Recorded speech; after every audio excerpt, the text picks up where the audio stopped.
کوئی یہاں پر کوئی جو ہے وہ ہنگامہ نہیں، کوئی جشن نہیں، کوئی گانے بجانے نہیں، کچھ بھی نہیں، یہ سادگی، اللہ کی تکبیر، اللہ کی حمد۔ کہ جب روزے ختم ہوتے ہیں عید الفطر میں تکبیر، اضافی تکبیرات کے ساتھ 2 رکعتیں ہیں جو ہم ادا کرتے ہیں۔ احناف کے نزدیک 6 اضافی تکبیرات ہیں اور اہل حدیث کے نزدیک 12، لیکن تکبیرات ہیں اضافی۔ اور یہ کہ جاتے ہوئے اور آتے ہوئے عید کے لیے آپ جا رہے ہیں تو تکبیرات پڑھتے ہوئے، واپس آ رہے ہیں تکبیر پڑھتے ہوئے، اور یہ بھی کہ جاتے ہوئے راستہ کوئی اور، آتے ہوئے راستہ کوئی اور اختیار کیجئے، تاکہ پورا شہر، پوری بستی جو ہے تکبیر کی آواز سے۔ یہ ظاہر ہے، باطن اس کا کیا ہوگا؟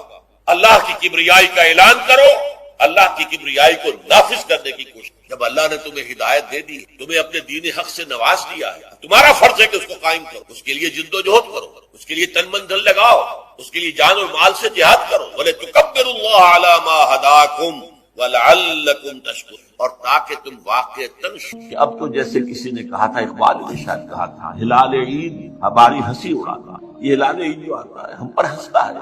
یہ روزے رکھے ہیں انہوں نے، روزہ رکھتے ہوئے جھوٹ بولتے رہے، روزہ رکھتے ہوئے سودی لین دین کرتے رہے، روزہ رکھتے ہوئے جو غیبتیں کرتے رہے، یہ روزے تھے جو اب عید منانے جا رہے ہیں شوق سے۔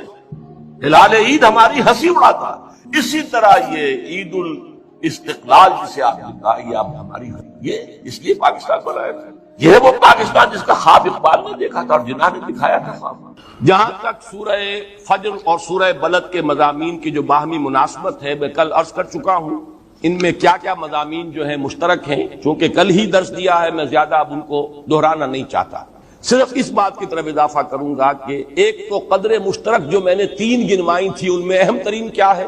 اہل عرب اور آس پاس کے لوگوں کا تہذیبی ثقافتی پس منظر، جس میں حج کو ایک بہت اہم مقام حاصل تھا، ان کا سالانہ جشن، اور ان کے اخلاق کی پستی اور دنات۔ لیکن تقابل کریں گے تو سورہ بلد میں اس پستی کے اندر بھی کہیں کہیں کوئی کرن روشنی کی، کوئی امید، ظلمات بعضھا فوق بعض کی بجائے کوئی ملمے کی نیکی صحیح، چاہے سراب صحیح، کسراب بقیۃ یحسبہ الظمآن ماء، لیکن کچھ نہ کچھ نیکی کی بات تھی۔ وہاں اس کا انجام جو بیان کیا گیا، فَيَوْمَئِذٍ لَا يُعَذِّبُ عَذَابَهُ أَحَدٌ وَلَا يُوثِقُ وَثَاقَهُ أَحَدٌ، سورہ بلد میں اختتام پر آئے گا، وَالَّذِينَ كَفَرُوا بِآيَاتِنَا هُمْ أَصْحَابُ الْمَشْأَمَةِ عَلَيْهِمْ نَارٌ مُّؤْصَدَةٌ۔ لیکن سورۃ الفجر میں جو اختتام کیا گیا، یا ایتھا النفس المطمئنۃ ارجعی الی ربک راضیۃ مرضیہ فادخلی فی عبادی وادخلی جنتی، یہ اصل مضمون ہے سورہ بلد کا۔ اس مقام کو حاصل کرنے کے لیے سلوک، طریقت، شریعت، راستہ، محنت، جد و جہد کون سی؟ اب آئیے بسم اللہ الرحمن الرحیم، لا اقسم بہذا البلد۔ پہلی بات یہ نوٹ کر لیجئے کہ جتنی مشکل تھیں اقسام سورۃ الفجر کی، اتنی ہی آسان اور واضح اور معین اور مقسم علیہ کے ساتھ بہت ہی نمایاں مناسبت رکھنے والی قسمیں ہیں سورۃ البلد کی۔ یہ بھی ایک کنٹراسٹ نوٹ کر لیجئے۔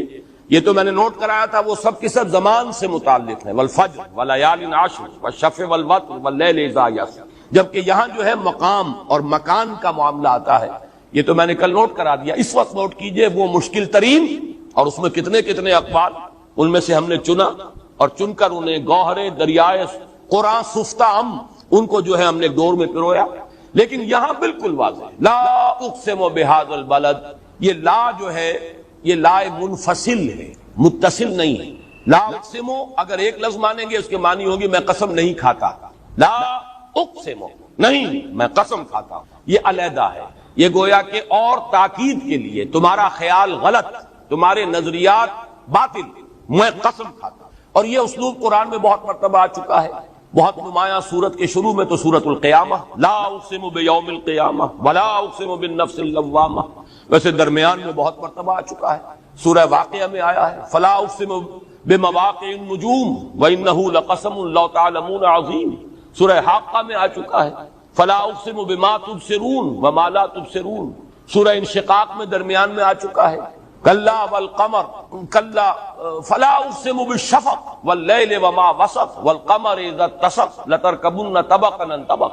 تو یہاں پہ یہ لا منفصل ہے جس کی مثالیں اور بھی ہیں۔ نہیں، میں قسم کھاتا ہوں اس شہر کی، اس بستی کی، اس میں کوئی اور رائے نہیں ہو سکتی کہ اس میں مراد مکہ ہے، مکہ مکرمہ، اس کی قسم سے بات شروع کی۔ وَأَنْتَ حِلٌّ بِهَذَا الْبَلَدِ، اور اے نبی صلی اللہ علیہ وسلم، اس میں بھی کوئی اختلاف نہیں کہ یہاں پہ انتا میں خطاب محمد الرسول اللہ صلی اللہ علیہ وسلم، اے نبی آپ حل کے مفہوم میں البتہ اختلاف ہے، آپ مقیم ہیں یا آپ حلال ہیں، اور پھر حلال کے بھی مفہوم دو لیے گئے، اس طرح تین مفہوم بن جائیں گے، وہ میں بعد میں بیان کروں گا۔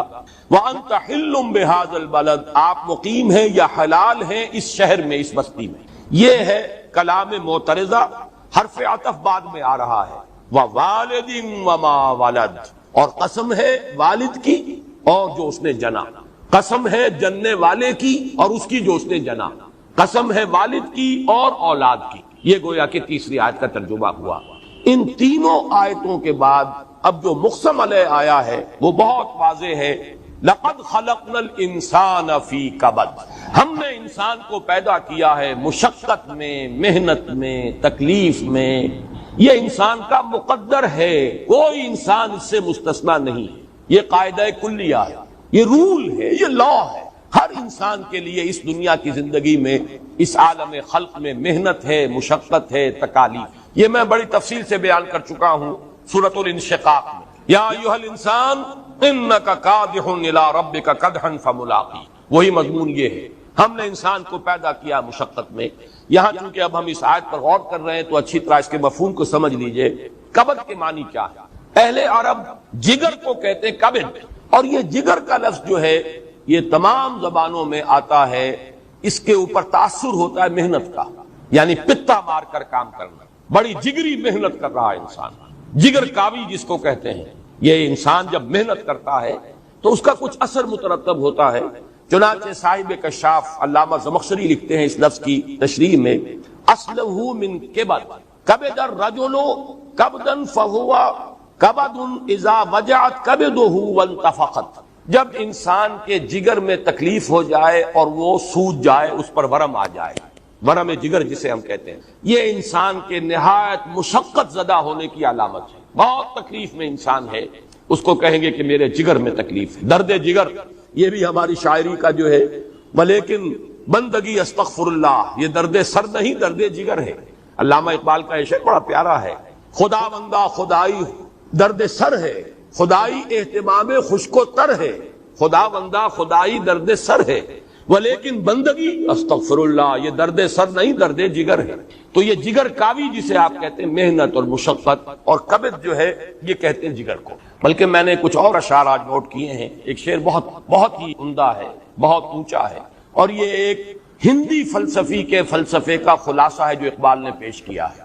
تو اے مسافر شب خود چراغ بن اپنا، کر اپنی رات کو داغ جگر سے نورانی، اپنی رات کے لیے روشنی اپنے اندر سے نکالو، اپنے جگر کے اندر داغ، کوئی شمع جلاؤ اس کے اندر، یہ جلے گا جگر جس کو آپ کہتے ہیں کلیجے کی جلن، تو اس سے وہ شعلہ بھڑکے گا جو تمہاری رات کو منور کرے گا۔ تو ہے مسافر شب خود چراغ بن اپنا، تمہیں کہیں باہر سے روشنی نہیں ملے گی، اپنے اندر سے روشنی نکالو، کر اپنی رات کو داغ جگر سے نورانی۔ اسی طرح اقبال نے کہا ہے کہ چیتے کا جگر چاہیے شاہی کا تجسس، یہ جو ہے کبد، لقد خلقنا الانسان فی کبد، ہم نے انسان کو محنت و مشقت ہی میں پیدا کیا۔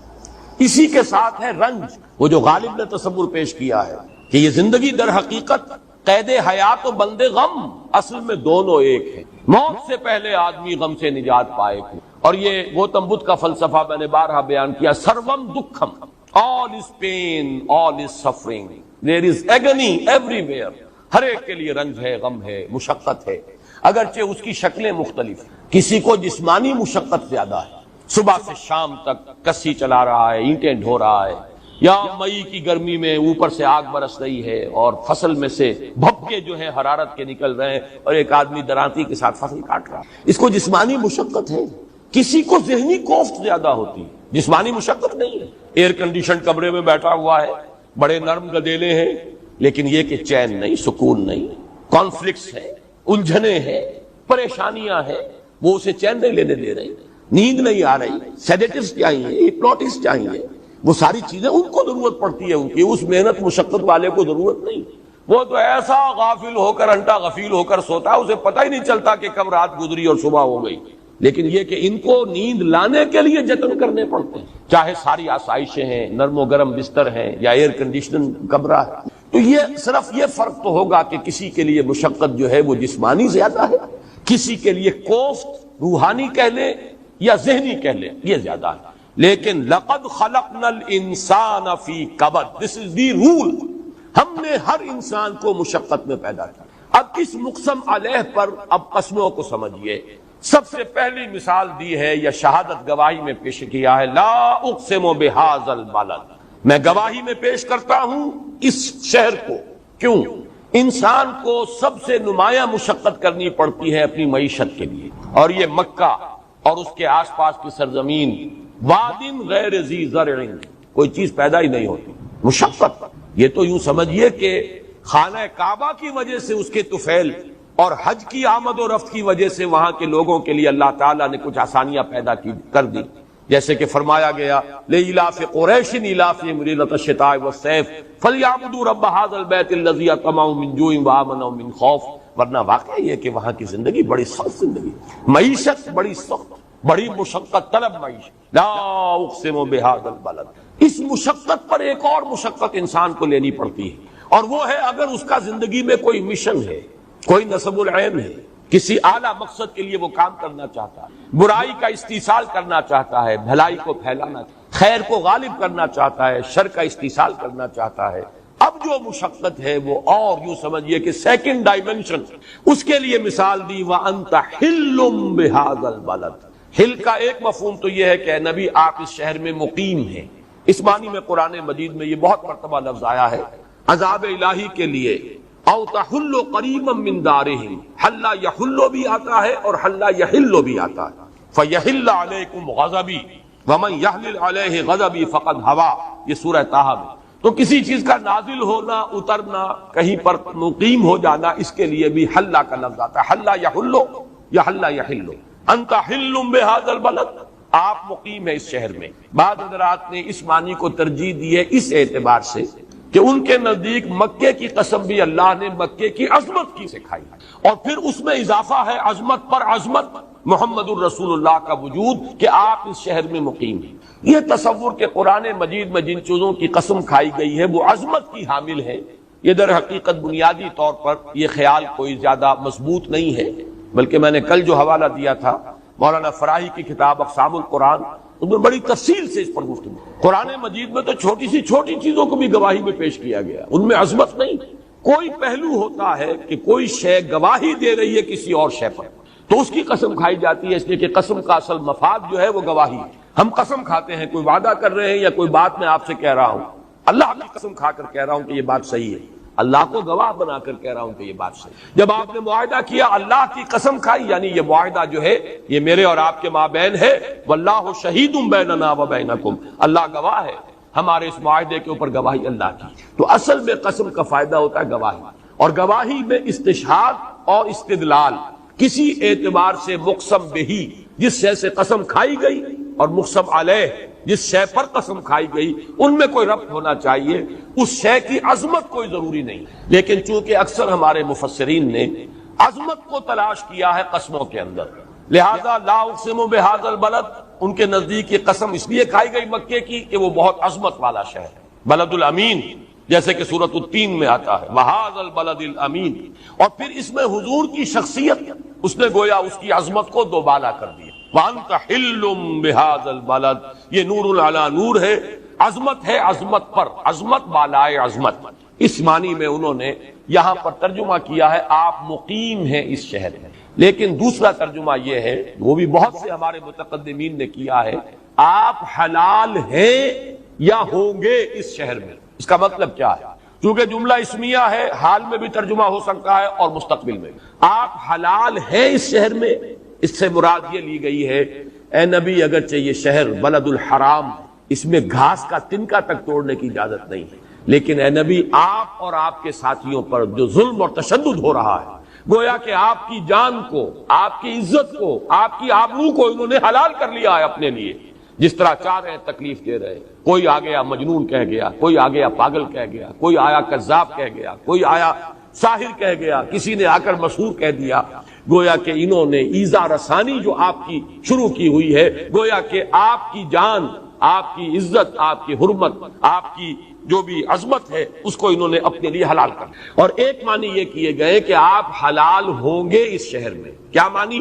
اس شہر کو ایک وقت آئے گا کہ آپ کے لیے حلال کر دیا جائے گا، اس میں خوریزی حرام ہے، جانور تک کا شکار نہیں کر سکتے آپ، گھاس نہیں کاٹ سکتے آپ، لیکن اے نبی آپ کے لیے ایک وقت آئے گا، فتح مکہ کے موقع پر وہ وقت آیا، چند ساعتوں کے لیے اس کی حرمت حلت میں بدل گئی، وہاں حضور نے لوگوں کو قتل بھی کیا ہے۔ بعض جو بڑے ہی کٹر دشمن تھے ان میں سے ایک شخص وہ بھی تھا کہ جو کعبے کے پردوں کے پیچھے چھپ گیا تھا، وہاں سے نکال کر اسے قتل کیا۔ اگرچہ کوئی بڑی خوریزی نہیں ہوئی، کوئی بڑا مقابلہ نہیں ہوا، بڑی جنگ نہیں ہوئی، کہیں کہیں بہرحال جب 10,000 کا لشکر آیا ہے اور جو لوگ تھے وہاں مکے والے ان کی اکثریت تو فیٹ ایک امپلائی جسے کہتے ہیں تسلیم کر چکے تھے کہ ہم مقابلہ نہیں کر سکتے، لیکن بعض تھے ذرا جوشیلے قسم کے لوگ، انہوں نے مقابلہ کیا تو وہ قتل بھی ہوئے، اگرچہ معدود چند۔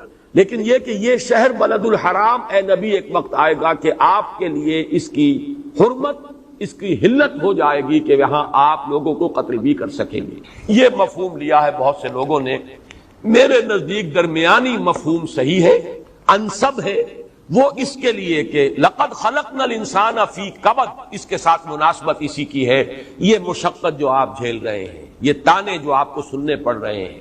اب آپ کو معلوم ہے ابو لہب نے جو کچھ کیا حضور کے ساتھ، حضور کی 2 بیٹیوں کے رشتے تھے ابو لہب کے 2 بیٹوں کے ساتھ، اور آپ کو اندازہ ہے آج کے زمانے میں بھی رشتوں کا چھوڑ دینا کس قدر بڑی ایک بدنامی اور کس قدر ایک ذلت اور رسوائی کی بات ہوتی ہے کہ کسی کے رشتے چھوڑ دیے، خاص طور پہ لڑکی کا، لڑکے کا رشتہ ہے تو کوئی اس کے لیے اتنا داغ نہیں۔ حضور کی دونوں لڑکیوں کے جو رشتے تھے، یہ تو غنیمت نکاح بھی نہیں ہوا تھا، اس لیے آپ طلاق تو نہیں کہہ سکتے، لیکن منسوخ تھی، اور اس دور میں یہ نسبت جو ہے یہ نکاح سے کم نہیں ہوتی تھی۔ آج بھی آپ کو معلوم ہے کہ خوریزیاں ہو جاتی ہیں، اگر بچپن کی نسبتیں جو ہیں وہ توڑ دی جائیں تو جو بھی قتل در قتل کے سلسلے چلتے ہیں، جس قدر بھی یعنی پسماندہ معاشرہ ہوگا اتنا ہی یہ معاملہ حساس ہوتا ہے۔ اور اس شخص نے حکم دیا اپنے دونوں بیٹوں کو، اور اس نے آ کر کھڑے ہو کر حضور کے سامنے اور بہت ہی گستاخی کے ساتھ دونوں نے کہا ہے کہ ہم تمہاری بیٹیوں کو طلاق دے دیں، ہم رشتہ منقطع کریں، اور حضور نے بد دعا دی ہے۔ ان میں سے ایک جو ہے جو زیادہ جسارت کرنے والا تھا اور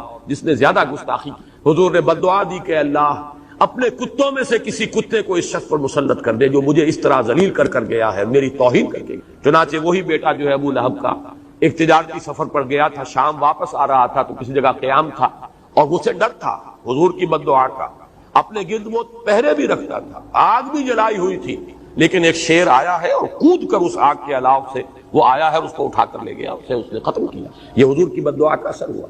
تو یہ جو آپ کی عزت کو بھی انہوں نے اپنے لیے حلال کر لیا، آپ کے اوپر جسمانی تشدد بھی کر رہے ہیں، اور آپ کے ساتھ آپ کے جو جانثار ہیں، آپ کے جو ساتھی ہیں، آپ کے اعوان و انصار ہیں، انت حل بہذا البلد، یہ ہے وہ کیفیت کہ جس کو دوسری قسم میں پیش کیا گیا، اس لیے کہ انسانی مشقت کی یہ سیکنڈ ڈائمنشن ہے۔ ایک ڈائمنشن اپنی معیشت کے لیے، اپنا پیٹ پالنے کے لیے، کھانے کے لیے انسان محنت کرتا ہے، مشقت کرتا ہے، کسی چلاتا ہے، اینٹیں ڈھوتا ہے، ہل چلاتا ہے، فصلیں کاٹتا ہے، مشینوں پر 8-8 گھنٹے کھڑے ہو کر کام کرتا ہے، یہ مشقت، یہ تو لا اقسم بہذا البلد، اس لیے کہ یہاں کی معیشت زیادہ ہی سخت ہے۔ دوسرا کسی مقصد زندگی کے لیے، کسی مشن کے لیے تکلیفیں جھیلنا، قربانیاں دینا، ایثار کرنا، تکالیف برداشت کرنا، یہ ہے انت حل بہذا البلد ووالد وما ولد۔ اب یہ تیسری آیت ہے، اور قسم ہے یا گواہ ہے والد بھی اور جو بھی اس نے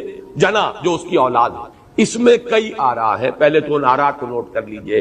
ایک رائے یہ ہے کہ والد سے مراد ہے حضرت آدم علیہ السلام، اور ما ولد پوری نوع انسان۔ دوسری رائے یہ ہے کہ والد سے مراد ہے حضرت ابراہیم علیہ الصلوۃ والسلام، اور ان ما ولد سے مراد ہے ذریت ابراہیم۔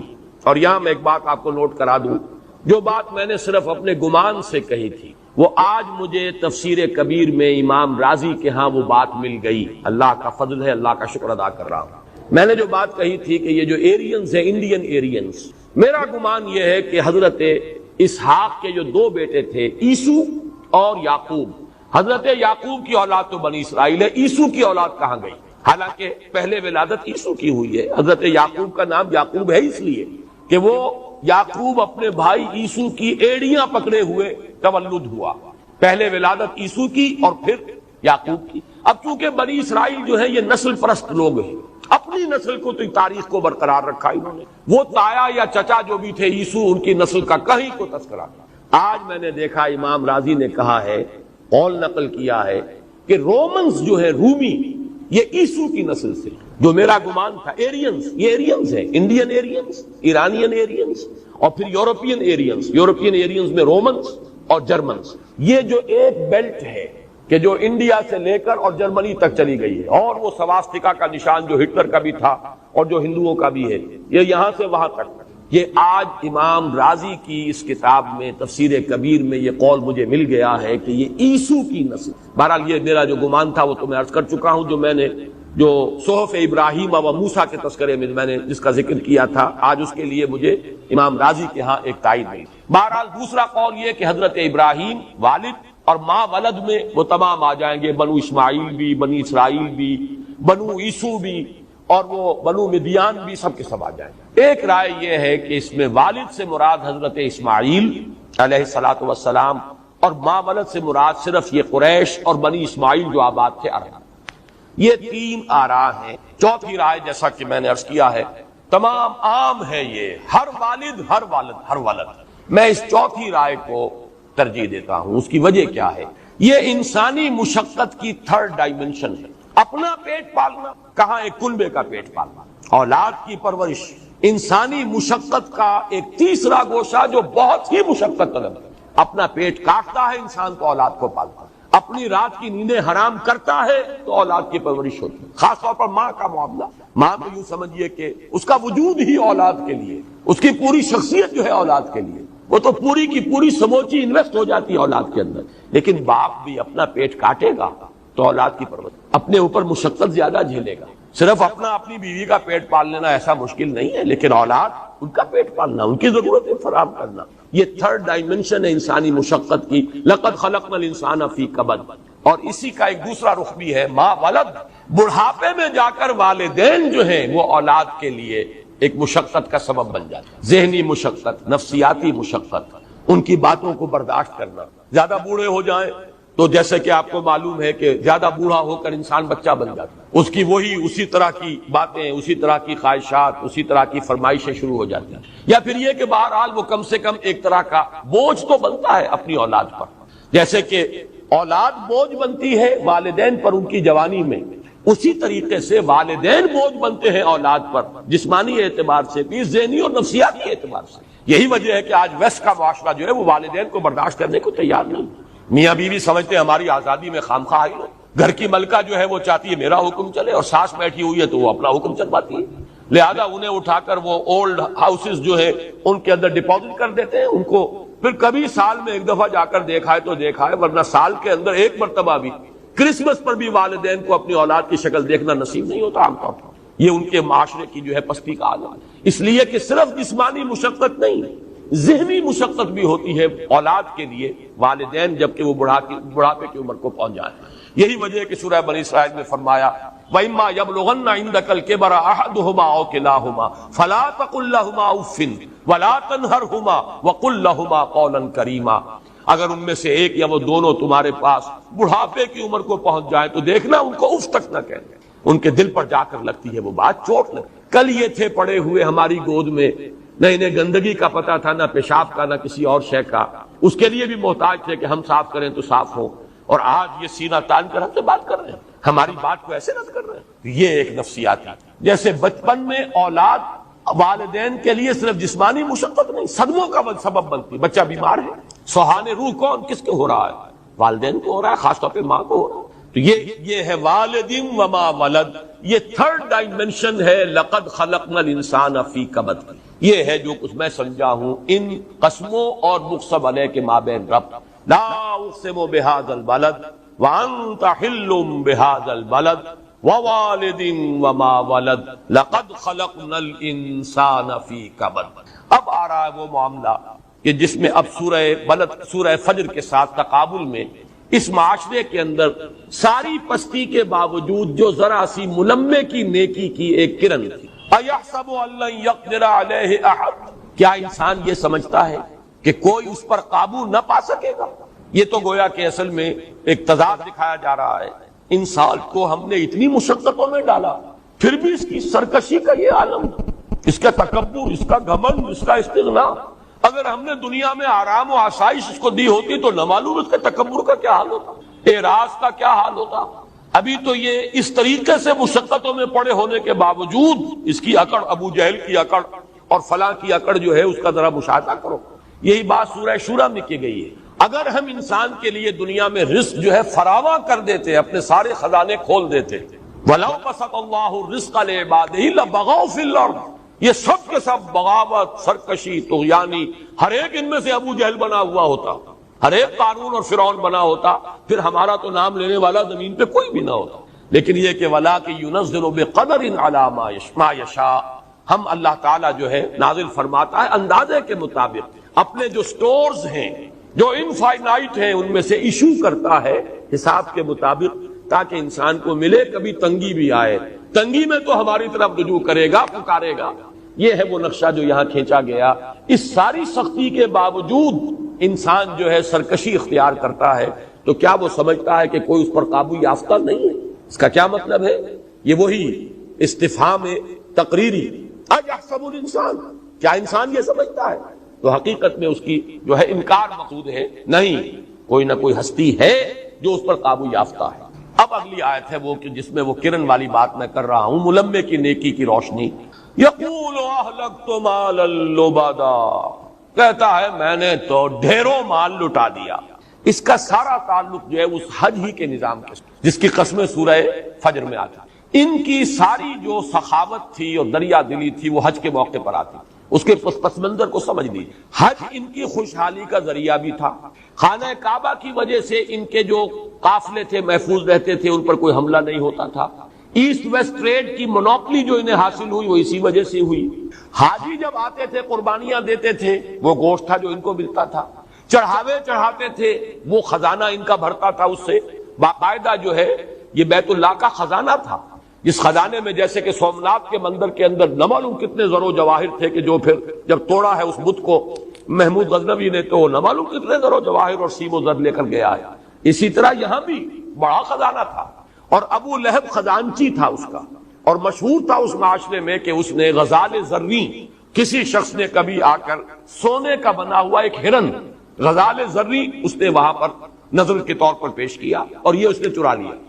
یہ مشہور تھا، چور ہے یہ غزال زرین کا، اس نے چرایا ہے وہ جو سونے کا بنا ہوا جو ہرن تھا جو چڑھایا تھا کسی چڑھانے والے نے کعبے پر، وہ اس نے چرا لیا. تو یوں سمجھ لیجئے کہ ان کے لیے خوشحالی کا ذریعہ بھی ہے، لیکن اسی موقع پر وہ اپنی دریا دلی اور سخاوت کا مظاہرہ کرتے تھے اور اس میں مقابلہ کرتے. بلکہ یہ بات نوٹ کر لیجئے، اہم ہے. مولانا اصلاحی صاحب نے بہت صحیح پس منظر بیان کیا ہے. سورہ بقرہ میں جو آیت آئی ہے، یسألونک عن الخمر والمیسر قل فیہما اسم کبیر ومنافع للناس واسمہما اکبر من نفعہما. تو یہ جو اس میں شراب اور جوئے کو جمع کیا گیا ہے، یہ کس وجہ سے؟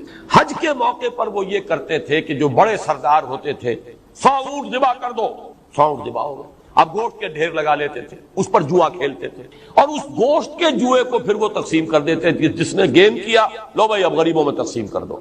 یہ ان کا اپنی دریا دلی، اپنی سخاوت، اپنی بہادری، اپنے داؤ لگانے کی وسعت، اس کا مظاہرے کا مقابلہ ہوتا تھا کہ کون اس میں کتنا آگے جاتا ہے. یہ مقابلے ہوتے تھے اور اسی کے لیے وہ میں نے ابو جہل کا قول آپ کو سنایا تھا کہ بنو ہاشم نے کھانے کھلائے، ہم نے ان سے بڑھ کر کھلائے. انہوں نے فیاضیاں کی، ہم نے ان سے بڑھ کر کیا.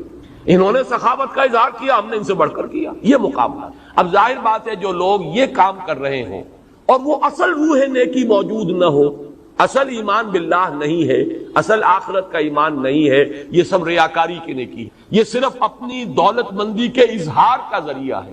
جیسے شادی کے موقع پر جو ہے وہ جو خسیس سے خسیس انسان بھی، وہ بنیا جو ہمارے ہاں کا ایک یوں سمجھیے کہ روایتی کردار ہے، لاکھوں روپے خرچ کر رہا ہے بیٹی کی شادی پر، اپنی دولت کا اظہار اسی وقت کرے گا.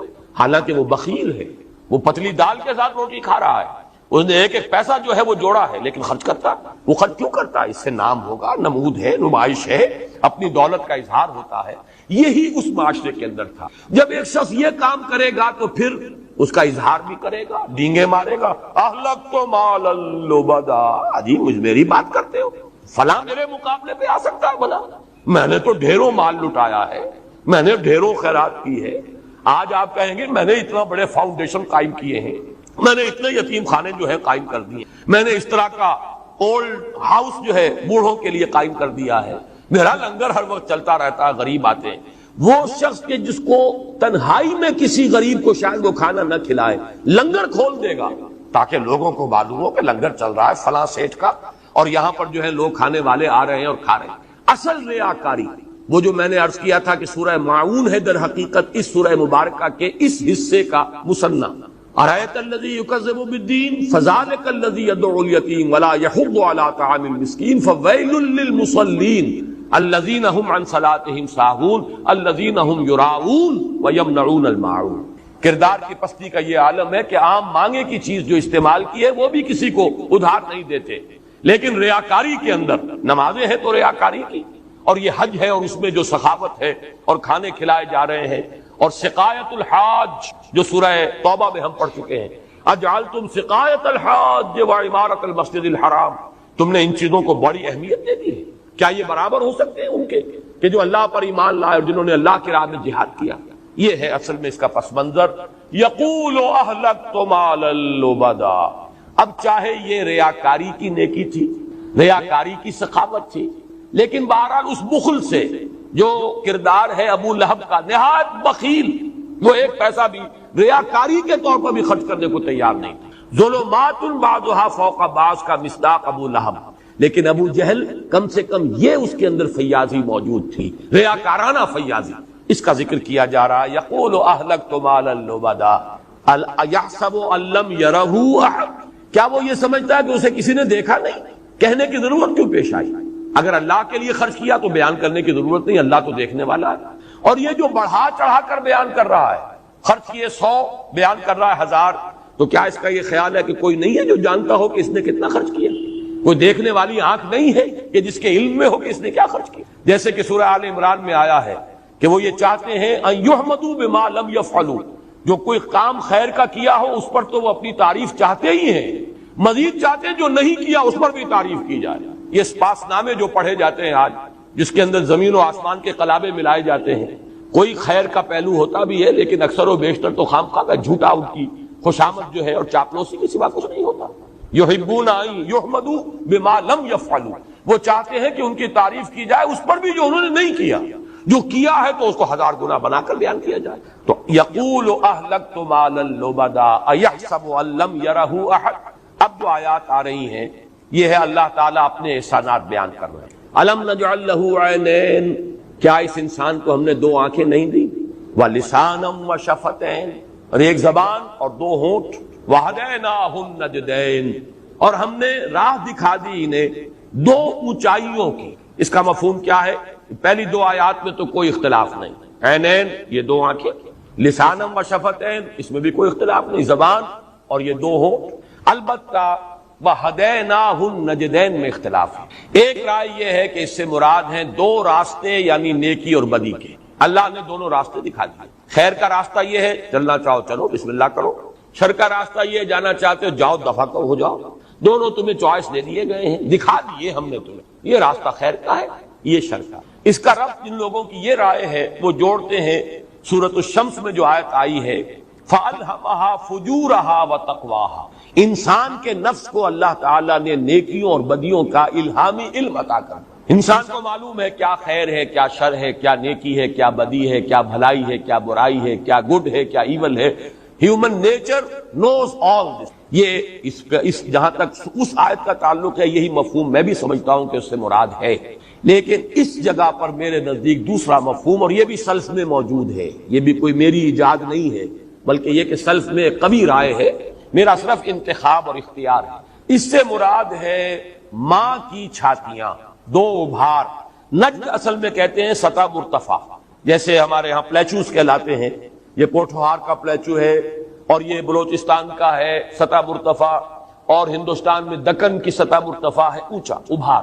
نجد کا علاقہ جو ہے جو جزیرہ نما عرب میں وہ بھی اونچا ہے، جبکہ حجاز ایک دیوار کے مانند حائل ہے، پہاڑی سلسلہ، اور پھر ویسٹ آف حجاز جو ہے تہامہ